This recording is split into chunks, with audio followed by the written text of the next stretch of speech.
வாலிப தங்கச்சி உன் மேல ஆண்டவர் பெரிய திட்டத்தையே வச்சிருக்கிறா. மகனே உன் மேல ஆண்டவர் பெரிய நோக்கத்தையே வச்சிருக்கிறாரு. உன்னை கொண்டு ஆண்டவர் செய்ய போகிறது பெரிய காரியம்.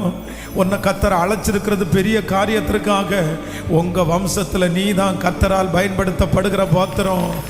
உங்க குடும்பத்துல தேவனால் பயன்படுத்தப்படுகிற பாத்திரம் நீ தான்.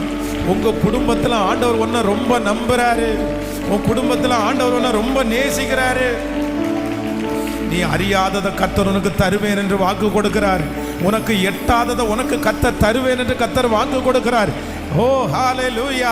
கர்த்தர் சொல்லுகிறார், உங்க வம்சத்துல இருக்கிற யாருமே இதுவரைக்கும் பார்த்திராத அந்த காரியத்தை உனக்கு நான் செய்வேன்.